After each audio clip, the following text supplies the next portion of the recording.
Bom dia, boa tarde ou boa noite, sejam bem-vindos a mais um vídeo do canal. Eu sou Cleiton Moore e hoje, assim como fiz no Natal, vou falar um pouco sobre a origem e os costumes do Réveillon. Tá, vamos lá. Primeiramente, eu gostaria de começar sobre por que a gente comemora a virada de ano. Tá, muitos aí dirão que é porque renovação de esperança, renovação de sonhos, de metas, de objetivos, todo esse tipo de coisa. Tá, mas quem foi que decidiu no coletivo fazer essa comemoração, essa expectativa gerada para o ano seguinte? Bem, a gente pode dizer que, por exemplo, vários povos, muitos povos mesmo, celebravam de alguma forma alguma virada de ciclo, né? Na verdade, festividades, algumas pessoas acham que a gente tem muita, principalmente aqui no Brasil, mas alguns povos, como os astecas, por exemplo, eles tinham festividades todo mês. Todo mês eles tinham festividades que a cidade toda participava e eles tinham 18 meses de 20 dias e 5 dias nulos. Então eles tinham 18 festividades por ano. Então só aí vocês já tiram. Mas ainda falando sobre mudança de ciclo, né? Comemoração do ano novo, né? No caso, alguns povos, como por exemplo os eslavos eles comemoravam o fim do inverno. E não era muito incomum achar nisso para as populações europeias, principalmente, né? As populações que passavam do frio, né? Que passavam a época de inverno, comemorar esse fim, né? Por exemplo, os eslavos eles tinham uma deusa chamada Morana.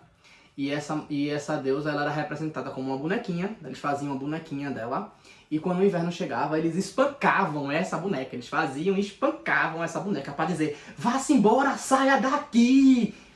É porque assim, já é um lugar, que é o leste europeu ali, que já não tem muito recurso em si, e que o frio é extremo. Então, eles já tinham muita dificuldade de alimentação, então imagina qual era o desespero deles pelo inverno realmente, né? Quando chegava o inverno. Então eles tinham festividades para se preparar para o inverno, eles tinham festividade durante o inverno, que, como eu tô dizendo, tinha essa boneca que eles faziam, espancavam e depois até tocavam fogo nela pra dizer assim pra Deus: olha, vai-te embora, vai dar tua volta. Só que ao mesmo tempo eles não acreditavam que ela era uma coisa de todo ruim. Eles generavam ela porque eles sabiam que a parte do inverno servia para fertilizar o solo, a parte depois que a água derretia, aquele negócio, aquele ciclo era importante para a natureza, mesmo sendo muito difícil para eles. Então, por causa disso, eles faziam esses rituais para afugentá-la, para tirar. Também tem outro ritual que eles faziam, que era botarem, como é que diz, fazerem máscaras, se vestirem de uma forma tenebrosa para assustar a deusa. E eles faziam representação, seja com uma boneca, alguma pessoa, para afugentar essa deusa. Mas como eu falei, eles sabiam que era importante, então aquela coisa. Naquele momento eles não querem ela. Naquele momento vá-se embora, desapareça daqui. Né? E aí quando acabava o inverno, eles comemoravam, fazia a questão de uma reuniãozinha para comemorar a primavera e tudo mais. Da mesma forma, por exemplo, os japoneses eles tinham o Sakura Matsuri. Eles têm o Sakura Matsuri, né? Que eles fazem o Hanami, que é observar as flores, que nesse caso são as sakuras. Né? E eles fazem aonde? Eles fazem na primavera. De toda forma, eles estão celebrando muito mais do que o fim ou o início de algum ciclo. Eles estão festejando a espiritualidade deles. Porque eles falam que a flor de cerejeira, né, ela é uma flor espiritual, uma planta espiritual, que foi uma planta que aparou, de acordo com a lenda, amparou Sakuyahime quando ela estava caindo de um lugar. E aí ela se virou a flor. E aí eles acreditam que muitos espíritos, muitos onis, muitos kamis, muitas coisas espirituais habitam aí naquela árvore. Então eles têm uma relação muito espiritual com essa árvore e fazem isso. E quando eles veem a Sakura desabrochar, no final do inverno, é um sinal que o inverno está acabando. Era assim que eles mediam o tempo e eles se preparavam para essa festividade. E aí são alguns dos exemplos eu falando sobre uma mudança de perspectiva, uma comemoração na mudança de perspectiva de algum jeito. Eu só citei dois, mas existem mais casos. Eu só citei dois povos, né? Eu só citei dois povos que faziam esse tipo de comemoração só para mostrar que é uma coisa comum. Toda vez acabava o inverno, eles tinham as coisinhas. Os celtas também tinham algumas festividades assim, como eu já citei aqui, por exemplo, o Savan, que era no período espiritual, que é do outono, e o Imbolc, que era o período da parte da colheita, que era feito na primavera e tudo mais. Então tinha algumas festividades sobre mudança de ciclo. Algumas contagens para os celtas, por exemplo, eram a partir do Savan, né? Depois do Savan é que as coisas aconteciam, que não sei o que, e até o próximo Savan. Enfim, os astecas, por exemplo, eles celebravam, como eu falei, celebravam todo mês, faziam festividades, mas não era mudança de ciclo.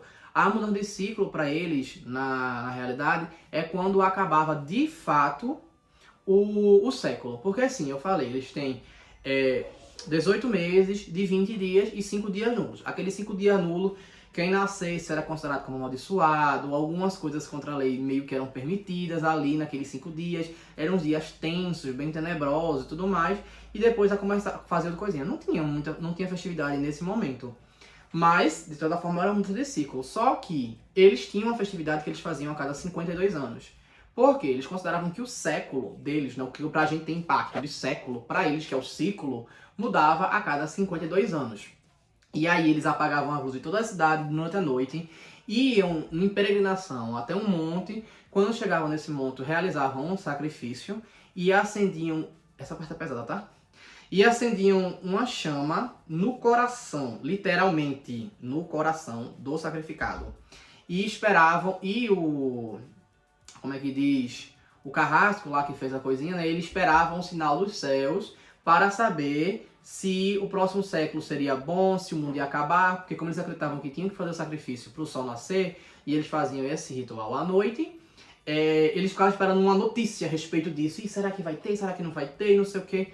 Quando o sábio lá interpretava que ia ter, ele acendia essa tocha no coração do sacrificado, pegava essa chama e distribuía para todo mundo. Todo mundo voltava para a cidade e acendia a cidade de novo. Era um ritual que eles faziam a cada virada de século para eles. Os maias, como vocês sabem, também tinham essa virada de século. Para eles demorava mais, né? Que, se eu não me engano, é de 512 anos em 512 anos. Se eu não me engano, se eu não estou enganado, era mais ou menos isso o que dava o calendário maia, né? O Tzolk'in. Ele tem 2 calendários que rodam independentes e vão se cruzando. E eles rodam numa frequência que eles só se encontram em um momento. E é nesse momento que eles se encontram que bate que é exatamente a mesma coisa, que é quando finaliza o ciclo, né? Esses 512 anos aí. E aí que uma das vezes, ele começou em 3114 aproximadamente antes de Cristo, é a contagem, né? E acabou, a última contagem tinha acabado em 2012, né? Mas os maias foram dizimados, essa cultura foi bem varrida pelos espanhóis, né? Bem antes disso. Então eles não tinham essa contagem ainda, né? Porque eles já estavam, ele tinha acabado de começar um outro ciclo, né? Porque eles foram dizimados o quê? Sei lá, 1600? Não, acho que não chegou nem tudo isso, 1500 algumas coisinhas. Eu não lembro a data exatamente não, quando considera, mas é porque os astecas, teoricamente, foram dizimados mesmo, né? Assim, os maias, eles foram reduzidos ao máximo, mas não chegou a dizimar. Assim como os incas sofreram também. Isso já é uma discussão para outro vídeo. Mas enfim, de todo jeito, eles já tinham acabado de começar um calendário e ele acabaria em 2012, né? Que eu acho que é isso mesmo, 512 anos, porque em 1500 2012. Enfim. E aí o povo interpretou que era o fim do mundo. Não, mas é porque eles só fizeram no final do ciclo mesmo, do calendário maia. E aí, se eles estivessem ainda praticando esse tipo de coisa, como tem alguns ainda sobreviventes que mantêm acesa a cultura deles, né? E que foi explicado, inclusive, alguns anos atrás em lugares importantes, em entrevistas e tal sobre isso, eles fariam isso de novo. Então, de certa forma, é muito comum a gente, desde muito tempo, independente do povo, ter algum tipo de comemoração de virada de ciclo.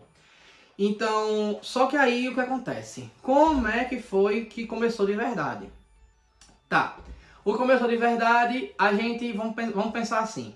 Primeiro, os romanos inventaram o mês de janeiro, né? Mas eles faziam uma festividade parecida com o Réveillon, isso no século 8 a.C.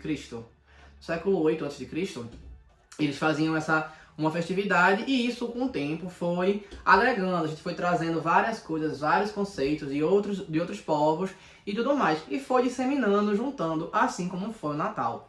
Eu acho que o Réveillon talvez tenha até mais influência de outros povos, principalmente aqui no Brasil, do que o Natal em si. Por quê? Eles inventaram o mês de janeiro, mas eles não comemoravam o mês de janeiro, eles comemoravam em março. Porque final de inverno, não é? Início de primavera no hemisfério norte. De novo, mais uma vez, essa referência. Eles faziam essa coisinha. Só que aí tem uma parte, dizem que por causa de costumes cristãos e a questão da igreja católica e tudo mais, não sei o que, queriam se trocar para o dia 1º de janeiro. Porque o 1º de janeiro era o dia da circuncisão. E aí fazia referência a parte cristã, de lá a parte do Oriente Médio, da parte de lá. Então era mais essa questão de trazer para cá essa, como é que diz? Trazer uma referência mais religiosa, né? Até porque a gente começa a contar antes, depois de Cristo, ano que Cristo nasceu, né? Então já traria aí essas referências para isso. E aí se teve essa aplicação de tentar no 1 de janeiro, mas mesmo assim os próprios romanos comemoravam ainda em março, entre 22 e 25 de março, onde eles estipulavam que era mais ou menos o início da primavera, e eles faziam essa comemoração, e assim foi por muito tempo, até virar de fato dia 1º de janeiro. Por quê? Era o calendário juliano, que é para Júlio César, que era usado para isso, né? Só que aí depois que o calendário juliano foi substituído pelo calendário gregoriano, que foi o Papa Gregório XIII, que estipulou porque tinha um erro de precisão no calendário juliano, e aí por isso o calendário gregoriano, que é o que a gente usa até hoje, né? Ele foi aplicado. E aí o que acontece? Quando foi feita essa transição, foi praticamente oficializado que seria o dia 1º de janeiro, que seria essa comemoração do Ano Novo. Isso aconteceu no século XVI. Tá, e agora vamos lá para os costumes a respeito do Ano Novo, né? Eu vou trazer alguns, por exemplo, usar branco fala que é sobre a espiritualidade africana, né? Alguns deuses como Oxalá, né? É representado, é Oxalá? Ou é Xangô? É Oxalá, é Oxalá. É representado como branco, né? Como branco. E aí traz espiritualidade, traz paz, traz harmonia, esse tipo de coisa. E aí isso foi incorporado dessa maneira.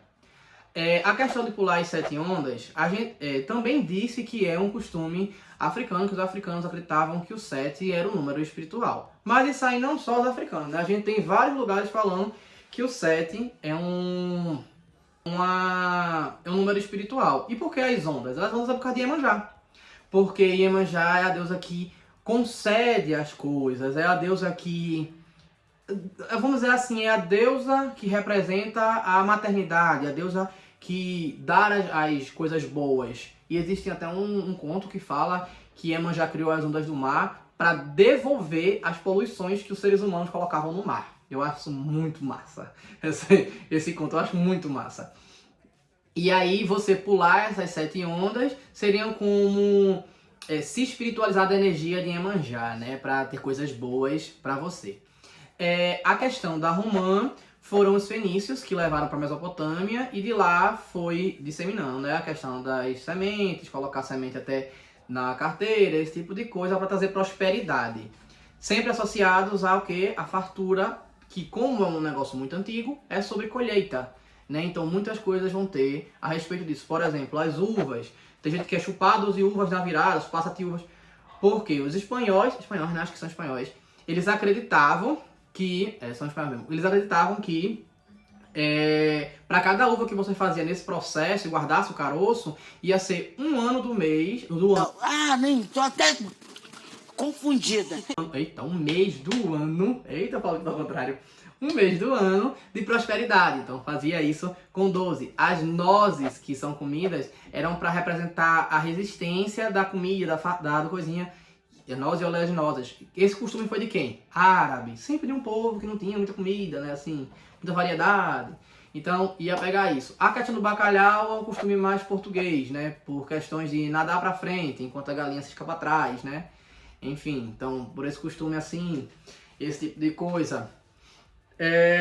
A lentilha é um costume italiano, também trazido para referência de prosperidade, nesse caso financeira, né? Mas de todo jeito, prosperidade, seja para isso por representação de comida ou representação de financeira em si.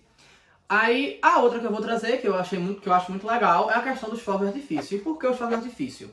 Bem, os chineses, eles comemoram, na verdade, a virada do ano, que é o Ano Novo Chinês, é da Lua, né? A virada do ciclo lá da Lua e tudo mais. E existem duas lendas envolvidas nessa justificativa. Uma delas é chamada de um monstro, que existia um monstro Nian, que assombrava os chineses. E aí, para eles se protegerem desse monstro, o que eles fizeram? Eles começaram a criar armas, né, especiais para que ele nem chegasse perto. Nesse caso são o quê? Os fogos de artifício. Os fogos de artifício foram inventados para afugentar esse monstro. Da mesma forma que as máscaras de dragão ou Dionísio e tudo mais, para assustar essa criatura, esse monstro, para ele não chegar, para não destruir a vila. Que era sempre numa época do ano, que vai variar lá com o ciclo da lua nova, quando inicia a lua nova. E aí cai em fevereiro, no final de janeiro, início de fevereiro, é de acordo com o ciclo da lua nova. E aí, por isso que é nessa data diferente, por isso que ele se mantém. E aí também, essa justificativa também tem sobre uma coisa de Buda, né? Porque os chineses tem os confucionistas, os budistas e os... Tem um terceiro agora que eu não tô lembrado, se não me falha a memória. Mas tem confucionistas budistas. E aí, na parte do budismo, fala sobre Buda ter, nessas festividades, ele convidar 12 animais, né? E o zodíaco chinês é baseado na ordem que esses animais chegaram nessa lenda. Quem foi que chegou primeiro, quem foi que chegou depois, e assim, do primeiro ao último. Então vamos do rato, que é o primeiro, até o porco, que no caso era o javali, como o último. E aí, todos eles, os 12, no meinho, né? Se não me engano é rato, boi, tigre, coelho, serpente, dragão, cavalo, carneiro, macaco, galo, cachorro e porco. No caso, o javali. Se eu não pulei nenhum, acredito que a ordem seja essa mesma. E era isso aí, por isso que foi do costume do chinês que a gente trouxe essa questão do fogo de artifício. Como vocês puderam ver, a gente teve aqui espanhóis, árabes, romanos, e nos franceses o nome Réveillon, que era uma forma antiga de falar despertar, que réveiller, né? Eles botaram como despertar ou despertar, que é tipo o início para nova era, né? E aí o nome ficou e a gente ainda usa. Então a gente teve, recapitulando, espanhóis, franceses, portugueses, árabes, romanos, africanos e chineses, pelo menos, envolvidos. Aí fenícios, né? Que os gregos replicaram e trouxeram também, né? Para as Américas. Que é no caso da Romã. Enfim, tem muita coisa. E eu achei muito legal isso trazer pela diversidade.